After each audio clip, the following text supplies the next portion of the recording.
नमस्कार दोस्तों, मैं राम भरोसे यादव आप सभी का अपना चैनल मिशन एग्जाम क्वालिफाई में मेरे दोस्तों आपको स्वागत है। और आज पुनः प्लेटफॉर्म का सेट नंबर 3 का पार्ट्स नंबर 2 वीडियो करेंगे, जो कि आपके एग्जाम के लिए और मेरे एग्जाम के लिए बहुत ही ज़्यादा इंपॉर्टेंट है। इस सेट को जो मैंने किया था तो उसमें 25 में मुझे 22 सही हुआ था, जो कि एक मतलब फर्स्ट टाइम में 22 का 22 बन गया और 3 क्वेश्चन जो बचा वो भी बना, लेकिन थोड़ा उसमें समय लग गया। तो आप भी मुझे बताइए कि आप कितना बना पा रहे हैं और कमेंट अवश्य कीजिएगा। तो चलिए आज की क्लास को प्रारंभ करते हैं। प्रत्येक सेट्स को मैंने 2 पार्ट्स में डिवाइड किया है। इसका मुख्य कारण ये है कि वीडियो लॉन्ग नहीं हो, जिसकी वजह से मैं आशा करता हूं कि मैं जो आपके साथ डिस्कशन करता हूं ये आपको अवश्य समझ में आता होगा। और अगर किसी भी तरह का समझने में परेशानियां रह जाता है या मैं आपको गलत समझा देता हूं तो वहाँ पर आप मुझे कमेंट जरूर कीजिएगा, क्योंकि जिस प्रकार से आप स्टूडेंट हैं उसी प्रकार से मैं भी स्टूडेंट हूँ। मेरे और आप में कोई फर्क नहीं है। तो चलिए क्लास को प्रारंभ करते हैं। आज जो क्वेश्चंस होगा जहां तक बताए थे उसके ठीक आगे, यानी कि 89 तक बताए थे और 90 नंबर क्वेश्चंस है। तो देखिए क्वेश्चंस को, 90 नंबर क्वेश्चंस है। 5 प्रश्नों का माध्य 20 है। यदि एक और प्रश्न जोड़ दिया जाता है तो माध्य 2 बढ़ जाता है, तो जोड़े गए छठे प्रश्न का माध्य क्या होगा। देखिए कोई भी 5 प्रक्षेपण है उसका माध्य कितना है मेरे दोस्त, 20 है। यानी कि देखिए 5 प्रक्षेपण का माध्य कितना है, 20 है। तो कुल मान कितना आ जाएगा, यहाँ से गुना करेंगे तो आ जाएगा। क्वेश्चंस को गौर से देखिएगा। क्वेश्चन है कि 5 प्रक्षेपण का मान कितना है, कितना है, 20 है। तो 5 प्रक्षेपण का मान अगर 20 है तो 5 को अगर 20 से गुना करेंगे तो कुल मान आ जाएगा। उसके बाद बोल रहा है यदि एक और प्रक्षेपण जोड़ दिया जाए, यानी कि 5 के बजाय अगर 6 हो जाएगा, अगर 5 के बजाय अगर 6 हो जाएगा तब उसका माध्य 2 बढ़ जाता है। जैसे 5 का माध्य 20 था तो अब 6 का माध्य कितना हो जाता है, 2 बढ़ जाता है, यानी 22 हो जाता है। तो बोल रहा है कि छठे का मान कितना होगा, छठे प्रक्षेपण का माध्य कितना होगा, मान कितना होगा। तो यानी कि 6 के मान में से, यानी कि 6 के कुल मान में से अगर 5 का जो कुल मान घटा लेंगे तो आ जाएगा छठा का मान। अगर 22 को अगर आप 6 से गुना कीजिएगा तो 132 होगा, और माइनस 20 को 5 से गुना कीजिएगा तो 20 पंचे 100 होगा। तो घटाइएगा आप 132 में से 100, तो यानी कि 32 आएगा, जो कि आपका करेक्ट आंसर होगा। आपका ऑप्शन नंबर बी सही है। मैं आशा करता हूं कि आपको समझ में आया होगा। चलिए आज का नेक्स्ट क्वेश्चंस। प्रत्येक क्वेश्चंस को आप सही से डिस्कशन कीजिए, आपको एक भी क्वेश्चंस एग्जाम में नहीं छूटेगा। आज का 91 नंबर देखिए क्या है। कृति ने निधि को 25% वार्षिक ब्याज की दर से 64,000 रुपया 1 वर्ष के लिए उधार दिए, जिस पर ब्याज की गणना अर्धवार्षिक चक्रवृद्धि ब्याज की दर से की जाती है, तो निधि द्वारा भुगतान की जाने वाली ब्याज की राशि ज्ञात करना है। तो देखिए मेरे दोस्त क्या है कि कृति ने निधि को 25% ब्याज की दर से, यानी कि रेट कितना है 25%, यानी कि कृति ने निधि को 25% वार्षिक ब्याज की दर से, 25% ब्याज की दर से, वार्षिक ब्याज की दर से 64,000 रुपये, यानी कि रेट कितना है 25% और दिया कितना 64,000 रुपया, 64,000 रुपये 1 साल के लिए, यानी कि टी कितना है 1 ईयर्स के लिए देती है। बोल रहा है यदि ब्याज अर्धवार्षिक रूप से गणना की जाती है तो निधि द्वारा भुगतान की गई ब्याज क्या है।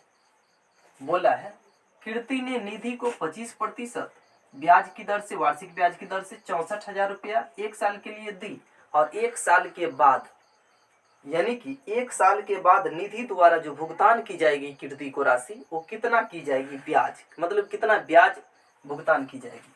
तो चलिए देखिए, और इसमें बोल रहा है कि ब्याज का जो दर को कैलकुलेशन करना है वो 6 माही है, यानी कि अर्धवार्षिक है। तो याद रखना है अर्धवार्षिक के केस में क्या करना है, रेट को 2 से भाग देंगे और टाइम को 2 से गुना करेंगे। अगर अर्धवार्षिक बोलेगा तो रेट को 2 से भाग देंगे, टाइम को 2 से गुना करेंगे।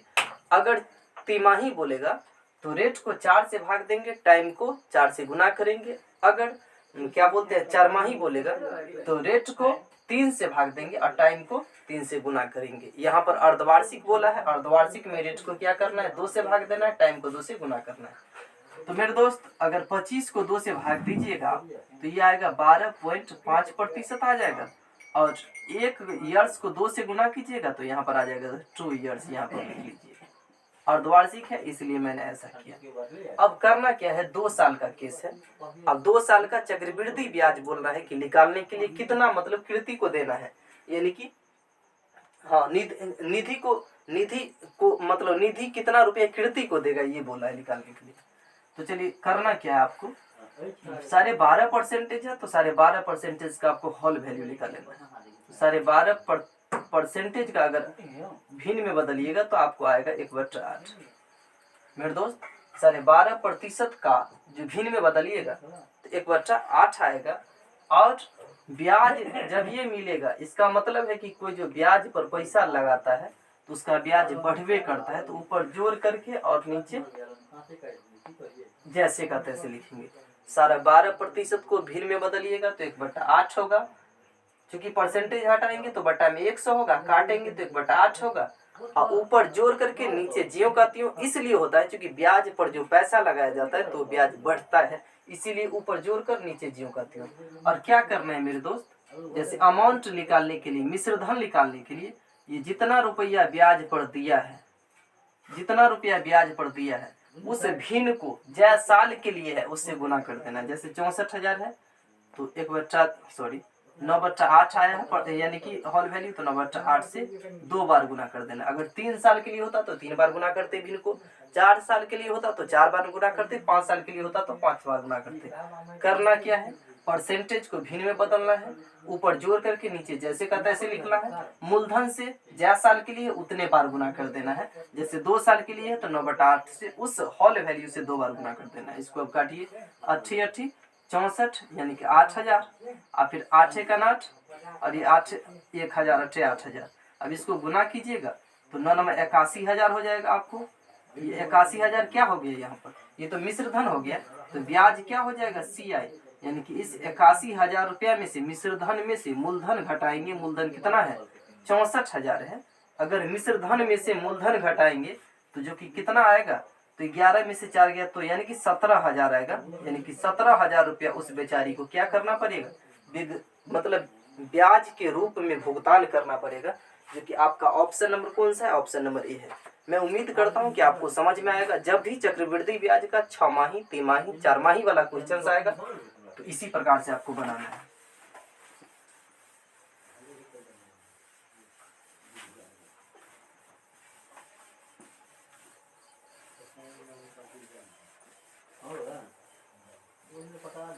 आज का देखिए नेक्स्ट क्वेश्चन है 92 नंबर। 92 नंबर क्या है, 36.1 बट्टा में 102.4 बोल रहा है। इसका वर्गमूल क्या होगा, यानी कि इसका क्या करना है, वर्गमूल ज्ञात करना है। तो कुछ नहीं, देखिए इकाई दाहिने स्थान पर पॉइंट है और इकाई दाहिने स्थान पर पॉइंट है, तो पॉइंट से पॉइंट हट गया। अब ये क्या बचा है 361 है, ये क्या बचा है 1024। अगर आप 361 का वर्गमूल कीजिएगा तो 19 का स्क्वायर होता है 361। तो अगर 361 का वर्गमूल करेंगे तो 19 बट्टा में 1024 का अगर वर्गमूल करेंगे तो 1024 का वर्गमूल होता है 32, यानी कि 19/32। क्योंकि 19 को 19 से गुना करेंगे तो 361 होगा, 32 को 32 से गुना करेंगे तो 1024 होगा। यानी कि 361 का वर्गमूल 19 होगा, 1024 का वर्गमूल 32 होगा। यानी कि 19/32 कौन सा है, यानी कि ऑप्शन नंबर बी में है, जो कि आपका उत्तर होगा। आज का नेक्स्ट क्वेश्चन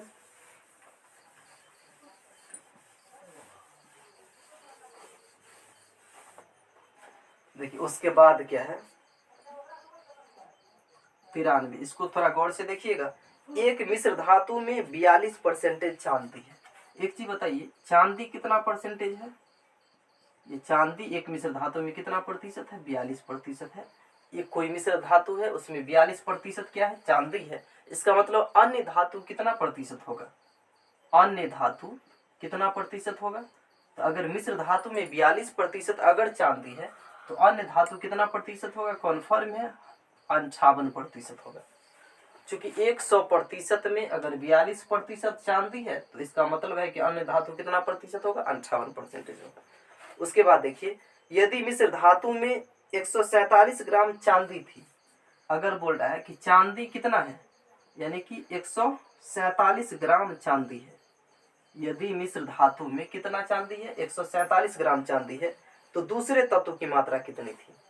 क्वेश्चन में बोला है कि एक मिश्र धातु में 42% चांदी है, तो इससे तो ये कन्फर्म होता है कि 58% अन्य धातु है। अब फिर बोल रहा है कि मिश्र धातु में 147 ग्राम चांदी है, तो बोल रहा है अन्य धातु कितनी है। तो एक चीज बताइए, 42% का मान, 42% का मान मतलब 147 ग्राम के बराबर है। 42% अगर चांदी है तो जो कि 147 ग्राम है, तो अगर 1% चांदी कितना हो जाएगा, 147/42। अगर 42% चांदी है तो 147 ग्राम है, तो 1% चांदी होगा तो 147/42 ग्राम है। अन्य धातु पूछ रहा है, इसका मतलब अन्य धातु कितना प्रतिशत है, 58% है। तो 58% अन्य धातु है, तो कितना होगा 147/42 गुने सीधा 58 गुना, इसको कीजिएगा, इसको काटिएगा आप, 2 से काटिएगा तो 21 दूना 42, 2 से 29 दूना 58, और 21 से 21, 21 सत्ते 147। अब उसको काटिए, यानी 7 को 29 से गुना करेंगे तो 7 नंबर 63 का 3, 2 और 7 दूना 14, और इसमें का 6, तो 14 6 20, यानी कि 203 ग्राम। 203 ग्राम आपका ऑप्शन में है, 203 ग्राम ऑप्शन नंबर सी में है, यानी कि ऑप्शन नंबर आपका क्या होगा, आंसर सी होगा। देखिए क्वेश्चन में ये था कि एक मिश्र धातु में 42 ग्राम चांदी है, तो इससे क्या कन्फर्म होता है कि 58 ग्राम अन्य धातु होगा। उसके बाद देखिए क्वेश्चन में फिर बोल रहा है कि 147 ग्राम चांदी है तो अन्य धातु कितना होगा। तो बताइए 42% अगर चांदी है, इसका मतलब है कि 147 ग्राम अन्य धातु है, तो 1% चांदी तो 147/42, तो 58% अन्य धातु, तो 147/42 गुने 58, यानी कि कितना आ गया 203 ग्राम, जो कि आपका ऑप्शन नंबर सी होगा।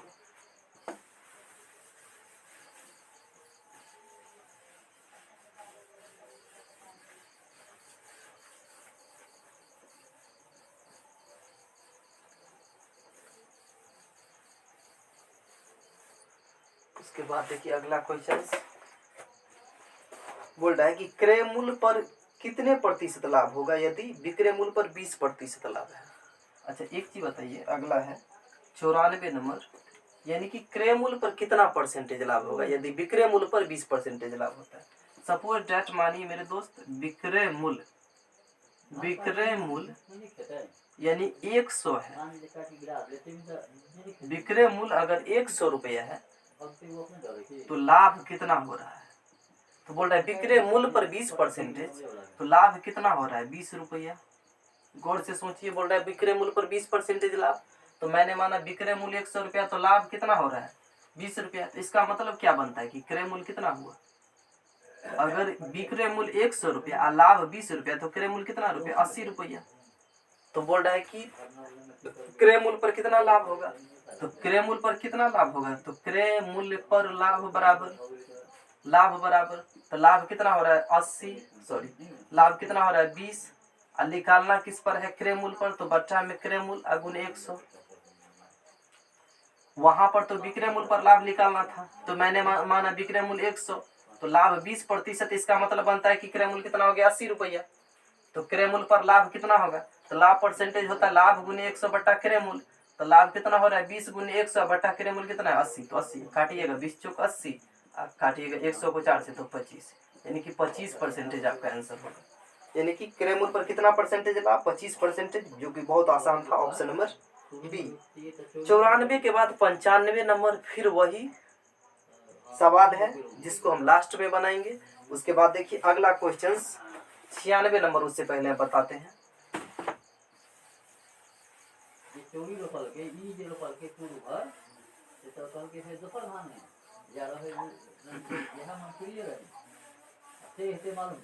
चौरानवे के बाद 95 नंबर देखिए, क्वेश्चन से निम्नलिखित में से किस विकल्प का मान 3.14 गुने 10 के पावर 6 के बराबर, यानी कि 3.14 गुने 10 के पावर 6 के बराबर इस 4 ऑप्शन में से कौन सा वैल्यू है। तो कोनो बात नहीं, 10 के पावर 6 है, इसका मतलब है कि 10 को कितने बार गुना 6 बार गुना, तो 3.14 पॉइंट हटाएंगे तो कितना हो जाएगा बच्चा में 100 गुने 10 के पावर 6, ठीक। तो इसको हम लिख सकते हैं 10 के पावर 6 लिख दिए, ठीक है। तो 3.14 और बच्चा में 100 को तो हम ये लिख सकते हैं 10 के पावर 2, क्योंकि 10 का स्क्वायर, सॉरी पॉइंट तो हट गया है, 10 का स्क्वायर 100 होता है और गुने 10 के पावर कितना हो गया मेरे दोस्त 6। अभी पावर में 2 है और यहाँ 6 है, तो ये दो हटेगा तो आपको क्या बचेगा, 314 गुने 10 के पावर 4 बचा, 10 के पावर 4 यानी कि 314 गुने 10 के पावर 4 यानी कि 10 को कितना बार गुना, 4 बार गुना, 10 को कितना बार गुना, 4 बार गुना कीजिएगा तो आपको कितना आएगा 314, 1 2 3 4 गो जीरो, तो 1 2 3 4 गो जीरो, इतना करने की जरूरत नहीं है, यहीं से डायरेक्ट निकल जाता। बट्टा में 10 इकाई दहाई सैकड़ा हजार स्थान पर, सॉरी सैकड़ा स्थान पर है तो बट्टा में 100 और 10 के पावर 6 है तो उससे 10 का स्क्वायर कर दिया, क्योंकि 10 का स्क्वायर 100 होता है, 10 के पावर 6, तो यहाँ 10 के पावर 6 को 2 से हटाएंगे तो 10 के पावर 4 बचेगा, तो 314 गुना 10 के पावर 4 और 10 के पावर 4 यानी कि 10 को कितने बार गुना, 4 बार गुना, तो यहाँ से कितना निकल करके आ रहा है, यानी कि 13,40,000, सॉरी 31,40,000 निकल करके आ रहा है, जो कि आपका ऑप्शन नंबर कौन सा है, बी नंबर ऑप्शन है। मैं उम्मीद करता हूँ कि आपको ये भी समझ में आया होगा। उसके बाद अगला क्वेश्चन देखिए,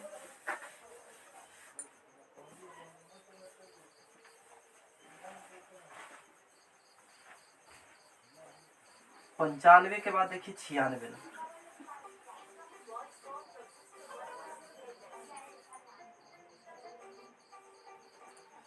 सही दिख रहा है।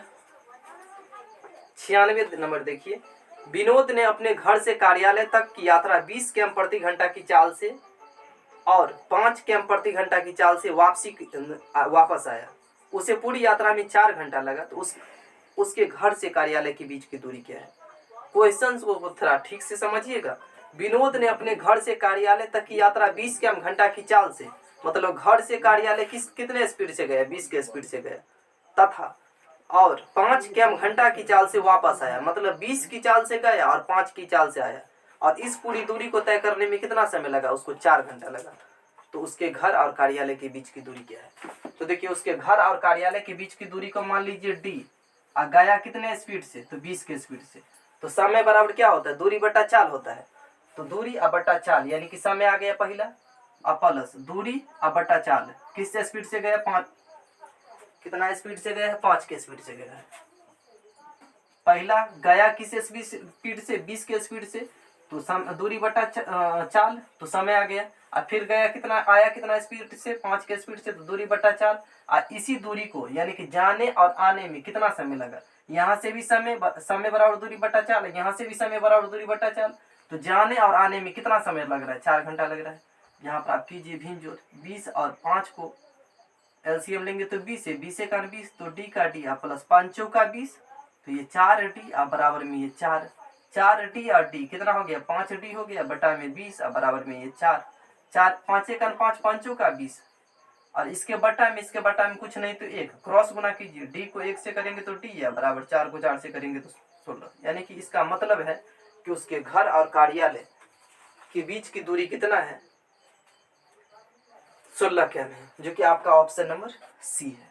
अगला देखिए 97 के बाद 98 नंबर,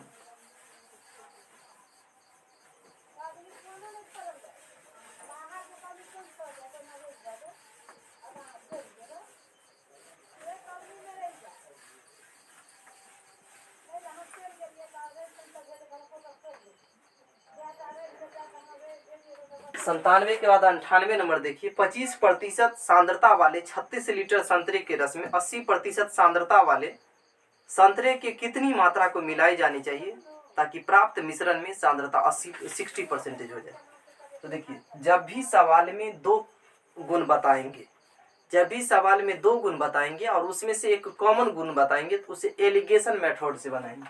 जैसे इसमें देखिए क्रॉस करके हम यहाँ पर बनाते हैं कैसे, 25% की सांद्रता वाले 36 लीटर संतरे के रस में, मतलब 25% सांद्रता है और उसमें कितना लीटर रस है, संतरा का 36 लीटर है, मतलब सांद्रता 25% है तो रस कितना है, 36 लीटर है। तो बोल रहा है कि 25% सांद्रता वाले 36 लीटर रस में 80% सांद्रता वाले कितने संतरे का रस मिलाया जाए, 80% सांद्रता वाले कितने संतरे की रस मिलाया जाए ताकि इससे प्राप्त होने वाला मिश्रण का सांद्रता 60% हो जाए। क्वेश्चंस को आप गौर से देखें। क्वेश्चन ये था 25% सांद्रता वाले में 36 लीटर संतरे का रस है, तो 80% सांद्रता वाले में कितना 80% सांद्रता वाले में कितनी 80% सांद्रता वाले में कितनी संतरे का रस है। तो मैंने माना x संतरे का रस है, दोनों को मिला देंगे तो कितना परसेंटेज सांद्रता निकल कर क्या रहा है, 60%। क्वेश्चन को ठीक से समझिएगा। बोला है कि 25% सांद्रता में संतरे का रस 36 लीटर है और 80% सांद्रता में संतरे का रस कितना है, ताकि इस दोनों को मिला दे तो इसका अनुपात कितना तो इसका प्रतिशत कितना हो जाएगा, इसकी सांद्रता 60%।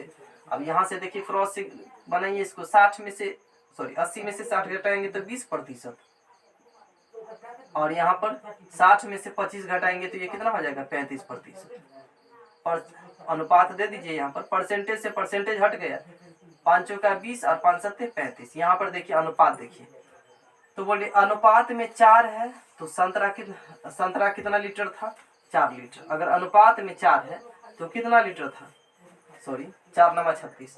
अगर अनुपात में 4 था तो 36 लीटर था, यानी कि 4 का क्या गुना 36, 9 × 36। तो 7 का 9 × 36 कितना हो जाएगा, इस 7 का 9 × 36 9 सत्ते 63 लीटर। बात समझ में आया, आंसर होगा। अगर 4 था अनुपात में तो 36 लीटर था, तो 4 का कितना गुना 36, तो 9 गुना। तो ये 7 था तो उसका 9 गुना कितना हो जाएगा, 7 नंबर 63 लीटर, जो कि आपका कौन सा ऑप्शन नंबर है, ऑप्शन नंबर ए में है। अगला देखिए,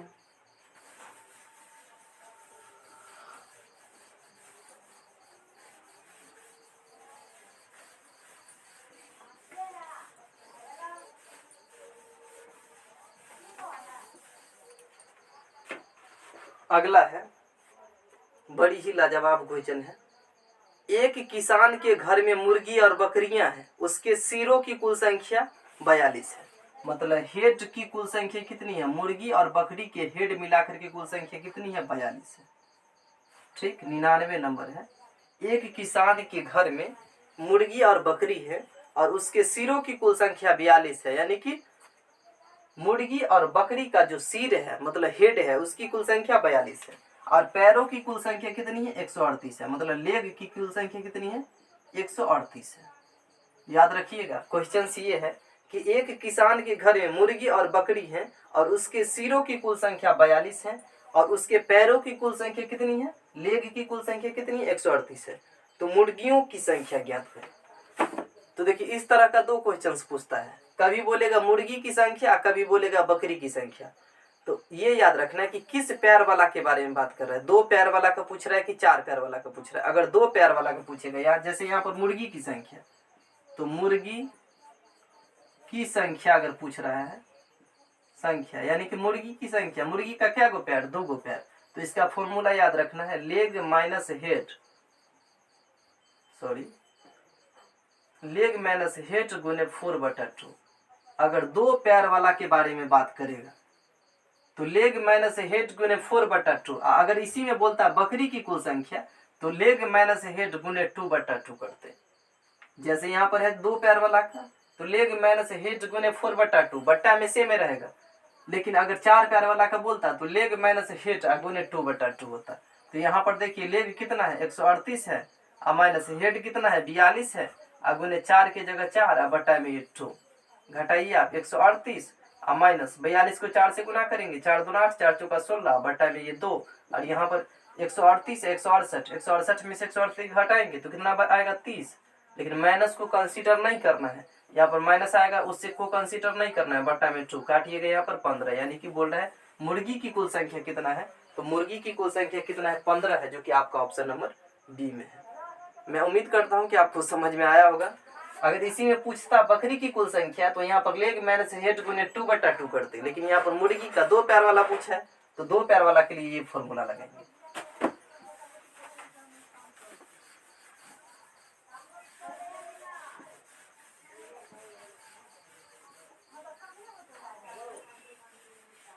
आज का देखिए अंतिम क्वेश्चन 100 नंबर।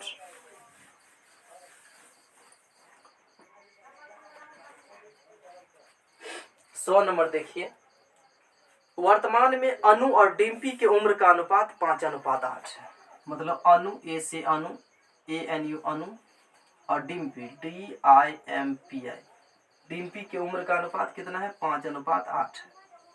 ठीक, और 2 साल बाद उसकी उम्र का अनुपात कितना हो जाएगा, तो 2:3 हो जाएगा। तो 2 साल पहले का उम्र क्या है, तो देखिए अनु की उम्र मान लेते हैं हम कितना है, ये वर्तमान में 5 बोला है तो 5x, और 8 बोला है तो 8x।